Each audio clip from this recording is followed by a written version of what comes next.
Oméga. Radio Oméga. 103.9 Ouaga, 104.7 Bobo-Dioulasso. Radio Oméga, le journal. Les titres de l'actualité. Guy-Serge Cadio. À la une de cette édition, procès du putsch de septembre 2015. Après une semaine de suspension, l'audience de ce jeudi a été renvoyée au 23 avril à la demande des avocats. L'opération Otapouanou avait pour objet la restauration de l'autorité de l'État dans la région de l'Est. Quel est son impact sur les populations vivant dans cette zone? Notre reporter a fait un tour à Gaïeri, Pama et Nassougou. Jeudi saint, début du Trident pascal chez les fidèles catholiques. Le cardinal Philippe Ouédraogo nous en donne le sens. Au Mali, une motion de censure a été déposée conjointement par des députés de l'opposition et de la majorité contre le Premier ministre. Une première pour ce pays. Enfin, il sera question des mouvements sociaux actuels en Algérie et au Soudan avec notre invité Ismaël Diallo, diplomate et expert en relations internationales. Interview à suivre en fin d'édition. Voilà pour nos principaux titres. Bienvenue.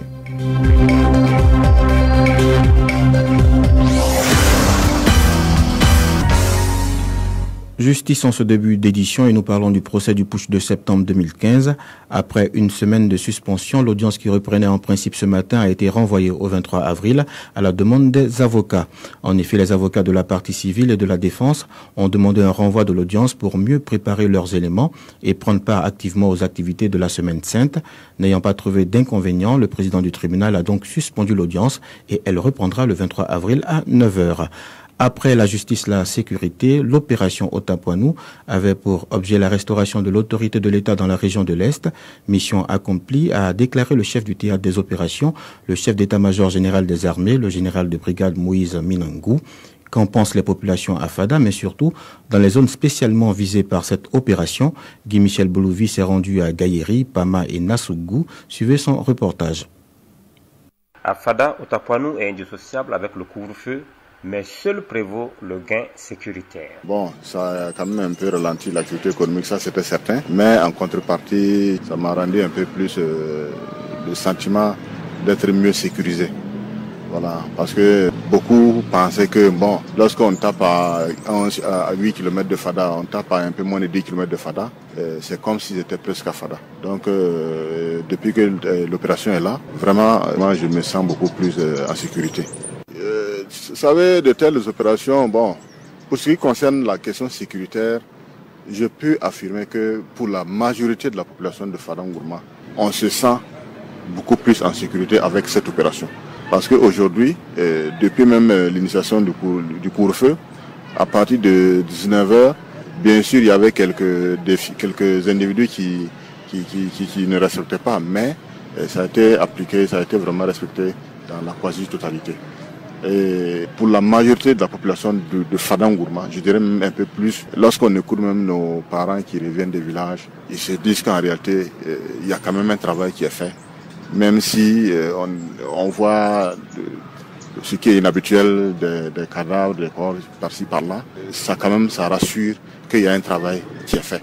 Même sentiment de plus sécuritaire avec un habitant de Gaïeri joint au téléphone. Gaïeri où des écoles ont pu réouvrir. Pour nous qui sommes dans la commune de Gaïeri, on sent que les FDS sont dans les bouts qui sécurisent nos écoles. On sent que pendant la nuit du couvre-feu, vraiment ils sont en train de faire une patrouille. Alors, les gens arrivent à voyager maintenant sans crainte. Donc on peut dire que depuis l'opération Otapouanou, en tout cas la sérénité est revenue dans la province de la Commandiane. Et plus précisément dans la commune de Gaïeri. Non, la différence est grande. Avant, bon, c'était seulement la police et la gendarmerie qui étaient là. Et là, c'est très réduit. Actuellement, nous sentons qu'ils sont plus nombreux. Chaque jour, des patrouilles se font. Et avec ce qui se passe dans la commune de Foutourier, de Papibougou, vraiment, il y a une très grande différence entre ce qui se passait avant et voilà. Voilà pourquoi on dit que vraiment on se sent en sécurité actuellement. Voilà pourquoi depuis 2 semaines de cela, des actions sont entreprises pour réouvrir les écoles de la commune de Gaïeri.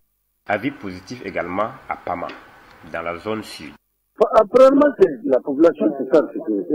Avec la présence des FDS, l'ensemble de tout cas, la population se sent en sécurité. Parce que pour nous, on les voit faire de la patrouille, on les voit faire des sorties. Voilà. Et en tout cas, je sais que vers Madjari, il y a la présence des FDS. Et c'est vraiment ici, chaque jour, on les voit patrouiller vers Kontendiga, Kabanga, un peu partout. Voilà. À Pama, il est aussi question du retour des élèves dans les établissements.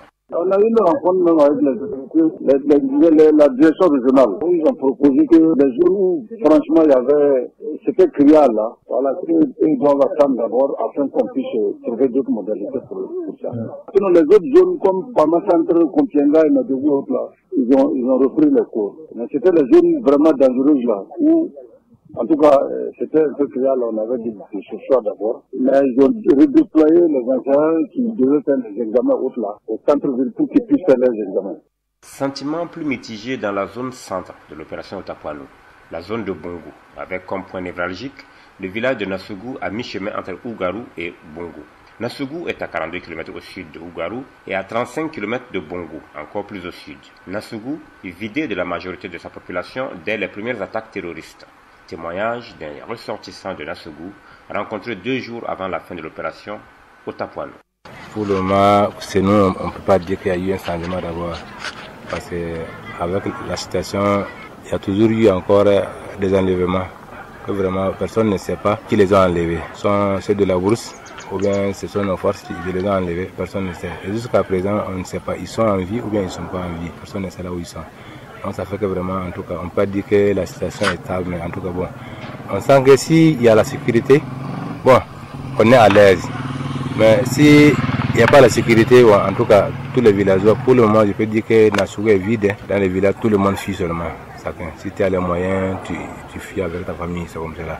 D'autres mots, ils fuient même, ils laissent leurs moutons, les poules comme ça, pendant comme ça, tu ne peux pas ramasser. Parce que maintenant, c'est-à-dire, tu ne sais pas qui te cherche quoi. Voilà. Donc ça fait que vraiment, en tout cas, pour le moment, bon, si les forces de sécurité sont là-bas, on sent la sécurité. Puisque avec eux, quand même, on sait que c'est nous qui défendent. Mais avec ceux de la bourse, en tout cas, vraiment, bon, sincèrement, on peut pas dire qu'il y a eu un changement d'abord. Mais est-ce que l'école a réouvert? Est-ce que le CSPS fonctionne? Est-ce que les militaires sont là? La semaine surpassée, le major est reparti avec son équipement. Mais le chef est là? Le chef? Non. Ouais. Si le chef était là-bas, on ne va pas dire que quelqu'un est fui là-bas. Vous avez peur malgré la présence des militaires? Bon, puisque comme ils ne résident pas là-bas, ils sont à Ougarou. Donc maintenant ils partent, ils reviennent. Bon, de temps en temps quand même, on leur sent là-bas. Comme on ne peut pas en vouloir que quelqu'un aussi, l'État aussi fait son effort. L'effort justement continue avec le bataillon Badenia 6 qui a mission de consolider les acquis de l'opération Otapouano. Guy Michel Bolovi, Fanangourma, Radio Omega. Ajoutons que selon l'AIB, des assaillants ont fait irruption mardi entre 15h et 18h dans le village de Diabatou, dans la Commandiari, où ils ont exécuté 3 personnes, dont le responsable du comité villageois de développement et le responsable de la communauté Peul, et auraient promis des représailles après le départ des troupes de l'opération Otapouano. La CNSE, Coordination nationale des syndicats de l'éducation, a décrété un arrêt de travail de 24 heures dans les établissements publics du Burkina. Cette grève est-elle suivie? Marina Traoré a fait le constat dans quelques écoles à Ouagadougou. Suivez son compte-rendu. Il est 9h, nous sommes au lycée municipal de Tampuy. Quelques élèves discutent devant l'entrée du lycée. À l'intérieur, le parking est bondé d'engins. Pendant que certains élèves sont en classe, d'autres se promènent dans la cour. D'autres par contre, ne voyant venir aucun professeur, ont tout simplement décidé de rentrer chez eux. C'est le cas de Bienvenue Sankara. Les profs ne viennent pas et puis j'ai décidé de partir à la maison. Il n'y a pas aucun. Si les premiers responsables du lycée municipal reconnaissent que la grève est effective, ils affirment cependant n'avoir jamais autorisé les élèves à partir parce qu'ils disent ne pas savoir si les professeurs finiront par venir. Après Tampuy, direction le lycée mixte de Gunguin. En route, nous croisons des élèves de ce lycée en train de quitter l'école. Sur place, c'est Simandé Konkobo, le proviseur, qui nous reçoit. Il affirme avoir décidé de libérer les élèves. La grève est respectée. Il y a cours dans aucune classe. Dans des situations comme ça, libérer les élèves puisqu'ils viennent pour faire cours. S'il n'y a pas d'enseignants pour faire ces cours, donc naturellement, ils sont en train de repartir. Il y en a qui ont des devoirs demain et profitent pour étudier. John Bondé est élève en classe de terminale dans la même école. Il nous affirme avoir eu un cours de philosophie le matin. Il y a d'autres professeurs qui ne sont pas syndiqués. Ils sont venus ce matin pour faire cours avec nous. Et ceux qui sont syndiqués ne sont pas là. Donc vous allez plus faire cours? Oui, cours de philo. C'était de 7h à 9h. Au lycée Songtaba, silence de cimetière à notre arrivée. Aucun élève dans la cour de l'école. Les classes sont fermées. Là, nous n'aurons pas d'interlocuteurs. Cette grève ne concerne pas uniquement les lycées. Dans certaines écoles primaires publiques également, il n'y a pas cours. C'est ce que nous constatons à l'école primaire publique Tampuy E et F. À notre arrivée dans cette école, les classes sont fermées. Certains élèves jouent au ballon, d'autres sautent à la corde ou encore traitent leurs exercices de maison. À l'école publique Yagma A, par contre, les élèves étaient en classe malgré l'absence des enseignants. Cette grève va durer 24 heures. Les cours reprennent demain. Une autre grève, c'est celle de 48 heures du SENCHA, syndicat des travailleurs de la santé humaine et animale, qui a débuté hier. À l'hôpital Yalgado Ouedraogo, le personnel de santé de l'armée et les stagiaires qui n'ont pas en réalité de droit de grève ont été réquisitionnés par le ministère de la Santé pour assurer le service minimum. Cette grève du SENCHA a été abordée hier en Conseil des ministres. Le gouvernement rassure que le service minimum a été assuré et que le dialogue n'est pas rompu avec les syndicats. Le ministre de la Santé, professeur Claudine Louguet, s'exprime au micro de Lamine Traoré. Nous voulons rassurer tout le monde que c'est vrai, la grève a eu lieu, mais le service minimum est assuré. Les populations peuvent aller dans les formations sanitaires, le service minimum est assuré un peu partout. Dans certains endroits, organisés de concert avec le syndicat, dans d'autres endroits, organisés avec les services techniques du ministère de la Santé, et un peu partout où il y a des forces de défense et de sécurité, organisées avec l'aide des forces de défense et de sécurité, avec l'appui également des écoles et des structures de formation. Les concertations se poursuivent, le dialogue n'est pas rompu, le SENCHA exige l'application des protocoles d'accord et cette application est en cours depuis notre prise de fonction. Il y a certains points qui nécessitent une adaptation avec les textes réglementaires, mais le gouvernement n'a jamais arrêté de mettre en application les promesses qu'il a faites au niveau des partenaires sociaux. Bientôt un centre hospitalier régional pour Manga dans le centre-sud. L'annonce a été faite hier au Conseil des ministres d'un coût de 13 milliards de francs CFA. Les travaux doivent durer 18 mois. Rémi Dandinou, porte-parole du gouvernement, est au micro de Lamine Traoré. Il faut savoir que dans l'organigramme du ministère, donc, toutes les régions doivent être dotées d'un centre hospitalier. Nous avons actuellement 2 régions qui n'en avaient pas. C'est le centre-sud et le plateau central. Et donc cet appel d'offres permet, à hauteur d'environ 13 milliards de francs CFA, de doter donc la région du centre-sud avec comme chef le Manga de son centre hospitalier régional. La durée, le délai d'exécution, c'est de 18 mois. C'est financé donc à hauteur de 13 milliards, j'ai dit, 40% par le fonds cohétien, 40% par le fonds saoudien et 20% par l'État burkinabé. Autre décision de ce Conseil des ministres, la mise en place d'un comité pour conduire le projet de labellisation du Faso d'Anfani, le chapeau de Saponé, le beurre de karité, le cuir et les pots de kaya. Enfin, on connaît le thème de la célébration du 11 décembre 2019 à Tinkodogo. Il est ainsi libellé 100 ans de la création du Burkina Faso, devoir de mémoire et engagement patriotique en vue de la consolidation de l'État-nation. Le jeudi saint marque le début du Triduum pascal chez les fidèles catholiques. Mais qu'est-ce que le jeudi saint? Suivez les explications du cardinal Philippe Ouedraogo au micro de Judith Traoré.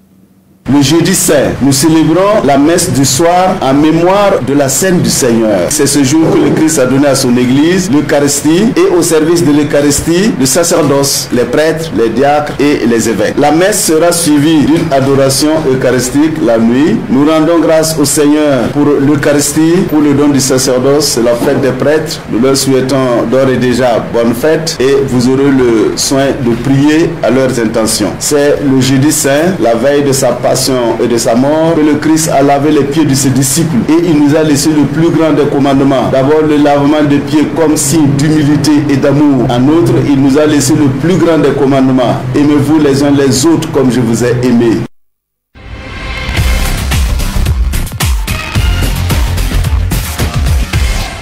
Au Mali, mercredi soir, lors de la séance plénière de l'Assemblée nationale, Bakary Traoré, député de la majorité, et Amadou Maïga de l'opposition ont déposé de concert une motion de censure contre le Premier ministre. Ils lui reprochent entre autres le manque des résultats dans la lutte contre l'insécurité dans le pays, son incapacité à faire face au front social, ainsi que son refus de venir à l'Assemblée nationale pour s'expliquer devant eux malgré leurs différents appels.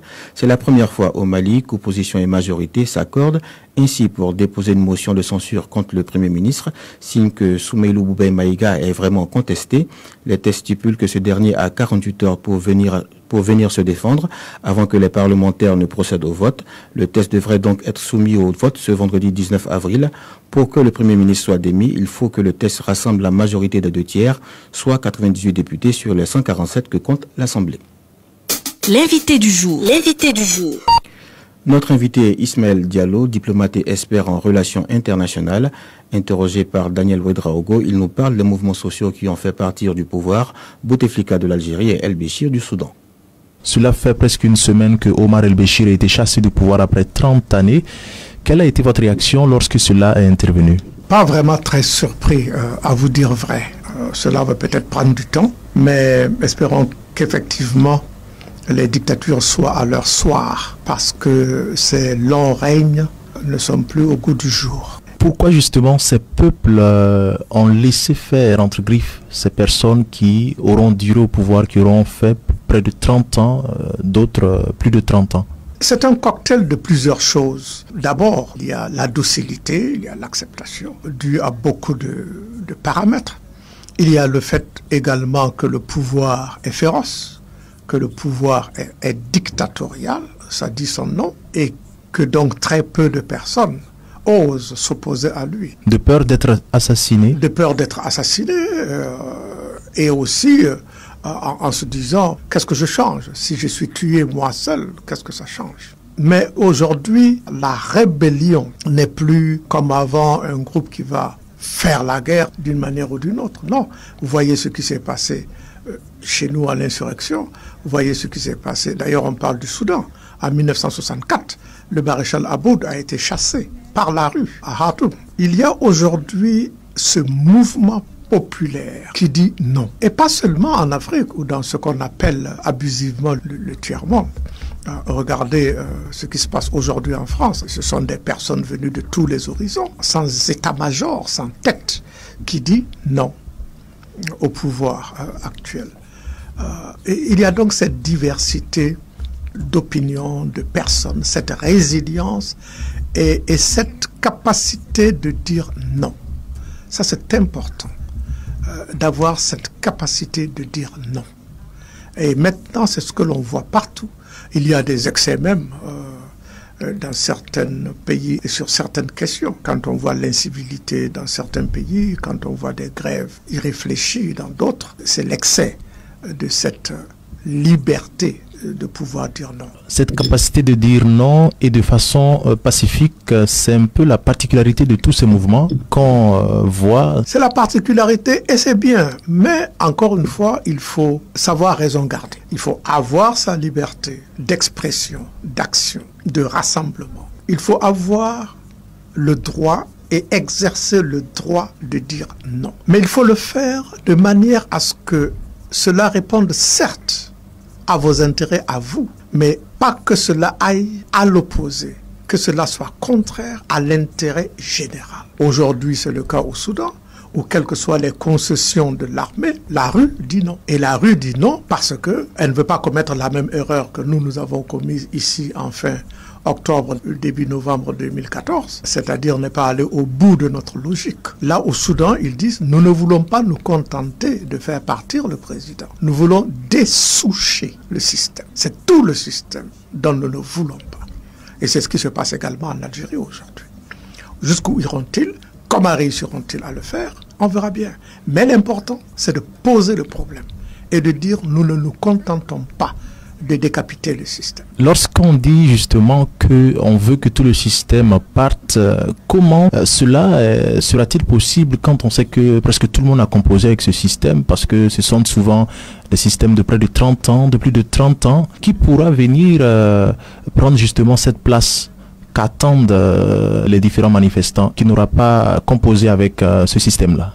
Ce n'est pas parce qu'on a composé avec un système qu'on est tout à fait d'accord et qu'on ne change pas. Mais lorsque, par exemple, ces personnes disent qu'elles ne veulent pas de ce système et de tous ceux qui sont autour, finalement, il faudra arriver à un compromis. On n'a pas le choix. Il faudra arriver à un compromis en ce sens qu'il y a des personnes qui, notoirement, se sont compromises dans la gouvernance de ce système et de manière inacceptable. Au Soudan, ils sont à la croisée des chemins. Vous dites, à juste raison, qui va rester s'il faut vraiment dessoucher tout le système? On verra bien qui restera-t-il. Mais il y a des personnes qui étaient à la périphérie du système, qui n'étaient pas des décideurs. Il y a toujours une solution. Mais l'important au Soudan, tout comme en Algérie, est de ne pas rester en cours de route, comme nous l'avons fait. On laissera jusqu'à ce qu'on tombe sur les personnes acceptables. Merci à vous, Ismaël Diallo. Merci de m'avoir invité. Et c'est avec cette interview que nous refermons cette édition mise en onde par Fidèle Campor. Et très bonne suite de programme sur nos antennes.